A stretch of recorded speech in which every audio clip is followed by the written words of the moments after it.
भोपाल से खबर, जहां पर वाटर फिल्टर प्लांट में गैस लीकेज को लेकर मंत्री विश्वास सारंग का बयान सामने आया है। वाटर फिल्टर प्लांट में क्लोरीन उपयोग में होती है और क्लोरीन टैंक 900 लीटर की कैपेसिटी थी।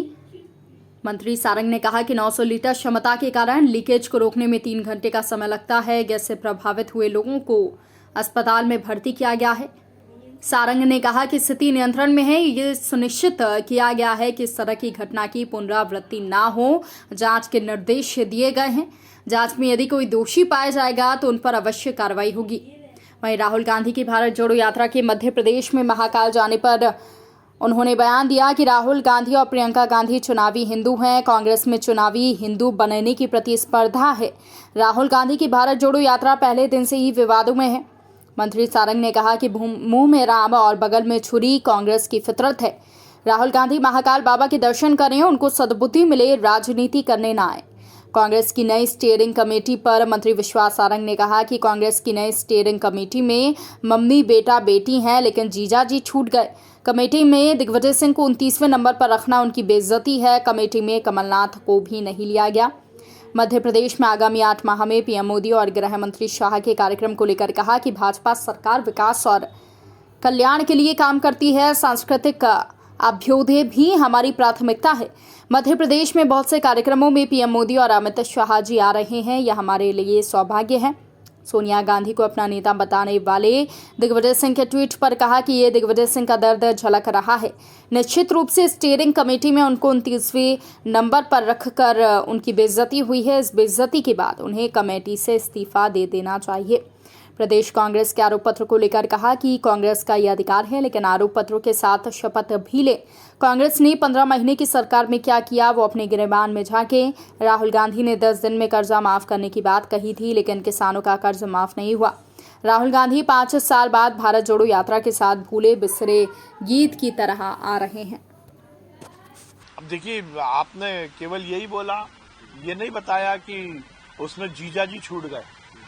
जब जीजा को ही नहीं लिया, मम्मी है, बेटा है, दीदी है, पर जीजा नहीं है, तो जीजा को छोड़ दिया तो फिर किसी को भी छोड़ा जा सकता है।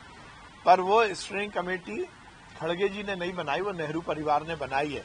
और इस बात को स्थापित, देखिए, मुख्य मुद्दा ये नहीं है। मुख्य मुद्दा ये भी है कि दिग्विजय सिंह जी को 29वें नंबर पर रखा है। दिग्विजय सिंह जी से बहुत जूनियर लोग हैं, उनका नाम ऊपर है। प्रियंका गांधी दिग्विजय सिंह जी की बेटी की उम्र से भी कम होंगी, राजनीतिक अनुभव में भी और उम्र में भी।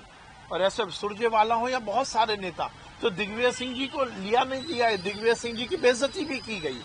और मध्य प्रदेश के नागरिक होने के नाते मुझे इस बात का बड़ा दुख है कि दिग्विजय सिंह जी के साथ पहले उनको फॉर्म भरने का बोला, फिर फॉर्म वापस करवा दिया। 3rd डिग्री में उनको चमकाया गया नेहरू परिवार द्वारा कि फॉर्म भर मत देना। बेचारों ने फॉर्म वापस लिया तो स्टीयरिंग कमेटी में 29वें नंबर पर उनको डाल दिया। कमलनाथ जी सुबह से लेकर शाम तक माला जपते रहते हैं नेहरू परिवार की, उनको लिया नहीं। तो ये स्थिति बड़ी खराब है कांग्रेस की। देखिए, भारतीय जनता पार्टी की सरकार तो लगातार विकास और कल्याण की राजनीति को आगे बढ़ा रही है, और उसके साथ साथ सांस्कृतिक अभ्युदय भी हमारा एक बड़ा संकल्प है। इस देश की संस्कृति, इस देश की विरासत, इस देश की पहचान चिरस्थायी रखे, आगे की पीढ़ी उससे सबक ले, ये हम सबको के लिए बहुत महत्वपूर्ण है। ओंकारेश्वर में भगवान शंकराचार्य महाराज की बड़ी प्रतिमा लग रही है, और उसके साथ ही बहुत सारे ऐसे कार्यक्रम हैं जिसमें निश्चित रूप से यदि प्रधानमंत्री जी और गृह मंत्री जी आएंगे तो हमें नया उत्साह वर्धन होगा। और वैसे भी हमारे नेता, यदि नरेंद्र मोदी जी, अमित शाह जी प्रदेश आते हैं तो प्रदेश की भारतीय जनता पार्टी का कार्यकर्ता प्रदेश की जनता के लिए बड़ा होता है। तो ऐसी जैसी यदि कहीं ऐसी गड़बड़ी होगी तो जांच की जाएगी, और यदि कोई दोषी होगा तो उस पर कार्रवाई होगी। अभी कुछ कहना उचित नहीं होगा। हो सकता है कि घोटाला हुआ है, यदि जांच में ये आया है तो निश्चित रूप से कार्रवाई होगी। तो प्रधानमंत्री जिस तरीके से बार-बार आ रहे हैं, ऐसा लग रहा है कि सब पूरा आने वाला चुनाव प्रधानमंत्री जी के चेहरे पे। देखिए, प्रधानमंत्री जी बार-बार आ रहे हैं ऐसा नहीं, ये हम सबका सौभाग्य है। भारतीय जनता पार्टी की मध्य प्रदेश की सरकार काम बड़े बड़े कर रही है, और निश्चित रूप से प्रधानमंत्री जी का जब आशीर्वाद मिलता है तो ये हम सबको उत्साह देता है। और निश्चित रूप से प्रधानमंत्री जी तो हमारे नेता है, वो तो हम सबके और देश के नेता हैं। देश की जनता उनको चाहती है, मध्य प्रदेश की जनता उनको चाहती है, तो निश्चित रूप से प्रधानमंत्री जी का आना तो हम सबके लिए सौभाग्य की बात है। ये दर्द छलक रहा है दिग्विजय सिंह जी का, क्योंकि दिग्विजय सिंह जी की जो बेइज्जती हुई है, पहले उनको कहा गया फॉर्म भरो और फिर उनसे, जैसा मैंने कहा, 3rd डिग्री में फॉर्म वापस कराया गया और अब स्टीयरिंग कमेटी में जिस प्रकार से उनको 29वें नंबर पर रखा गया है, निश्चित रूप से मैं तो दिग्विजय सिंह जी को ये एडवाइस दूंगा कि उनकी जो बेइज्जती हुई है उसमें उनको स्टीयरिंग कमेटी से इस्तीफा दे देना चाहिए। 29वें नंबर पर 2 बार मुख्यमंत्री रहा व्यक्ति, कांग्रेस का महासचिव, राज्यसभा का सदस्य, इतना सीनियर लीडर, और उसको जिस प्रकार से बेइज्जत किया गया, तो निश्चित रूप से दिग्विजय सिंह जी को इतना अधिकार तो है कि वो अपनी बात तो रख सकें। देखिए, सीधी सीधी बात है कि कांग्रेस की जो बदतर स्थिति है उसमें एंटनी कमेटी की रिपोर्ट ने यही कहा है कि जहां चुनाव होंगे वहां नेहरू परिवार इस बात को स्थापित करे कि वो हिंदू है। तो हिंदू हूं मैं और बड़ा हिंदू हूं मैं, ये स्थापित करने के लिए पिछले चुनाव के समय भी राहुल गांधी आए थे और कोर्ट के ऊपर जनेऊ पहना था। उत्तर प्रदेश के चुनाव होते हैं तो प्रियंका गांधी गंगा जी में डुबकी लगाती हैं और उसके बाद गायब हो जाती हैं। तो ये जो चुनावी हिंदू बनने की जो कवायद है, चुनावी हिंदू बनने की जो प्रतिस्पर्धा है, उसका परिणाम है। और राहुल गांधी की भारत जोड़ो यात्रा तो पहले ही दिन से इस बात को लेकर विवादास्पद रही है कि आपने बात की है भारत जोड़ने की और आप उनको गले लगा रहे हो जो भारत तोड़ने की बात करते हैं, पाकिस्तान जिंदाबाद के नारे लगाते हैं। आप गरीबी मिटाने की बात करते हो और 40,000 की टी-शर्ट पहन के यात्रा में शामिल होते हो। तो इस तरह से बातें कुछ, कहना कुछ और करना कुछ, मुंह में राम और बगल में छुरी, ये कांग्रेस की आदत है। बाबा का परिसर का जो विस्तार हुआ है उसमें जो कमलनाथ जी और कांग्रेस के नेता श्रेय लेने की जो राजनीति कर रहे हैं, उससे उनको कोई बहुत फायदा नहीं होने वाला। राहुल गांधी के महाकाल आने से कुछ, देखिए, महाकाल बाबा के दर्शन करें, हम तो चाहते हैं सद्बुद्धि उनको मिले, पर जिस यात्रा की शुरुआत उन्होंने उस पादरी के साथ की जिसने हजारों लाखों हिंदुओं का धर्मांतरण किया, उस पादरी के साथ शुरू हुई यात्रा में क्या नैतिक रूप से उनका मन करता है कि वो हिंदू देवी देवताओं के दर्शन करें? हिंदू देवी देवताओं का मजाक उड़ाना ये कांग्रेस के नेताओं की आदत रही है।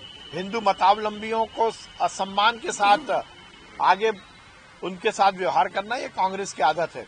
पर राहुल गांधी आए, कोई दिक्कत नहीं है, परंतु राजनीति करने ना आए, राजनीति बाहर छोड़कर जाएंगे तो ही ठीक रहेगा।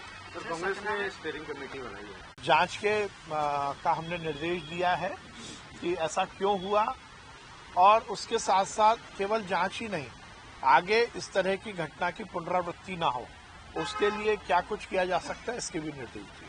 सिलेंडर काफी पुराने हो चुके हैं, जिसकी वजह से लगातार एक बार और घटना हो चुकी है। विधानसभा के सामने जो फिल्ट्रेशन प्लांट है, वहां पर भी गैस लीक की खबरें आई, फिर इसके बाद दोबारा ये घटना। देखिए, ये तो जांच का विषय है कि किस कारण से गैस का रिसाव हुआ। देखिए, जो नए फिल्ट्रेशन प्लांट है उसमें तो मैकेनिज्म ऐसा है कि इस तरह का लीकेज नहीं होता है। पुराने जो प्लांट्स हैं उसमें ही ये सिलेंडर रखता है और इसीलिए उसको प्रिकॉशन के तौर पर इसीलिए वाटर टैंक साइड में रहता है कि यदि इस तरह की कोई लीकेज हो तो तत्काल सिलेंडर को पानी में डाल दिया जाए जिसमें गैस डिसॉल्व हो जाए, और भी जो इंतजाम होंगे वो किए जाएंगे। और ऐसी घटना कोई लगातार कभी हुई नहीं है और किसी भी तरह की कोई दिक्कत ना हो, उसके पूरे इंतजाम किए जाएंगे। मैंने कहा है, जांच में यदि कोई दोषी पाया जाएगा तो निश्चित रूप से कार्रवाई होगी। सड़कों को लेकर सर, देखिए, अब कांग्रेस का ये अधिकार है, लोकतंत्र में किस पार्टी को क्या काम करना है वो करे, परंतु कांग्रेस उस आरोप पत्र जो वो बना रही है उसमें शपथ लेकर भी बात बताए कि क्या वो आरोप पत्र पर वो मानते हैं कि आरोप पत्र सही है। दूसरी बात, वो अपने 15 महीने जो उन्होंने जनता से वादे किए थे और उसको पूरा नहीं किया, चाहे वो किसानों के 2 लाख कर्जे माफी की बात हो, बेरोजगारों को बेरोजगारी भत्ता देने की बात हो, या गौ माता के संरक्षण की बात हो, वो उन सब बातों पर भी जरूर खुलासा करें कि 15 महीने में उन्होंने एक भी वादा पूरा क्यों नहीं किया। ये ढकोसलेबाजी और आरोप प्रत्यारोप से राजनीति नहीं चलती। कांग्रेस अपनी गरेबान में झांक कर देखे और जनता को ये जरूर बताए कि 15 महीने में उन्होंने क्यों कुछ नहीं किया। और जो राहुल गांधी की जो यात्रा आ रही है, भारत जोड़ो यात्रा, उसमें किसान पूछेगा जरूर कि राहुल गांधी जी, आपने तो कुर्ते की बाहें उठा उठाकर कहा था कि 10 दिन में मैं 2 लाख रुपए का कर्जा माफ करूंगा, नहीं तो मुख्यमंत्री बदल दूंगा। वो वादा पूरा क्यों नहीं किया? और भूरे बिसरे गीत जैसे 5 साल बाद लौट के आए राहुल गांधी। आप क्या वाटर फिल्ट्रेशन प्लांट में फिल्ट्रेशन की जो प्रक्रिया है उसमें क्लोरीन भी उपयोग होती है। क्लोरीन जिस स्टेज पर फिल्ट्रेशन के लिए उपयोग होती है वहां 900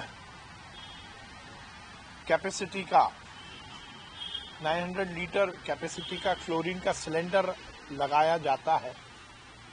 कल उस सिलेंडर में कुछ लीकेज हुआ क्लोरीन गैस में, और आमतौर पर जो फिल्ट्रेशन प्लांट है उसमें इस तरह का यदि लीकेज होता है तो जहां सिलेंडर रखा रहता है उसके बगल में ही एक वाटर टैंक बनाया जाता है, जिसमें उसको वाटर टैंक में डाल दे जिसमें वो गैस एटमॉस्फेयर में ना जाए। लीकेज हुआ क्योंकि उसमें 900 लीटर गैस थी, उसको एकदम रोका नहीं जा सकता, जिसकी लगभग निकलने की जो अवधि है वो 36 घंटे है। 36 घंटे में वो सिलेंडर खाली होता है। तो इसके लिए उसको वाटर टैंक में डाला गया। जो वाटर टैंक का ओवरफ्लो था वो नीचे की बस्ती में नालियों के माध्यम से गया, तो उससे कुछ लोगों को दिक्कत आई थी, क्योंकि वो बहुत ऐसा कोई लाइफ थ्रेट वाली स्थिति नहीं थी, पर तो भी प्रिकॉशन के तौर पर वो लोग जिनको सांस लेने में दिक्कत थी, जिनको कुछ वॉमिटिंग जैसी सेंसेशन था, उनको अस्पताल में भर्ती कराया गया था। वो सभी ठीक हैं। मैं स्वयं फिल्ट्रेशन प्लांट भी गया था अधिकारियों के साथ, कलेक्टर, कमिश्नर और हमारी मेयर, हम लोग सब गए थे, और ये सुनिश्चित किया गया था कि एटमॉस्फेयर में क्लोरीन ना जाए, और उसको वाटर टैंक में डाल के रात में 3:30 बजे पूरी तरह से वो सिलेंडर खाली हो गया था। उससे पहले ये भी सुनिश्चित किया गया था कि वो जो नीचे की बस्ती है उसमें से लोगों को हटाया जाए, जहां ये संभावना थी कि वो गैस जा सकती है या वो पानी जा सकता है, तो उनको भी हटा दिया गया था। स्थिति रात में ही नियंत्रण में थी, कहीं भी कोई दिक्कत नहीं आई। जो अस्पताल में लोग थे उनको भी मैं देखने गया, सभी की तबीयत ठीक।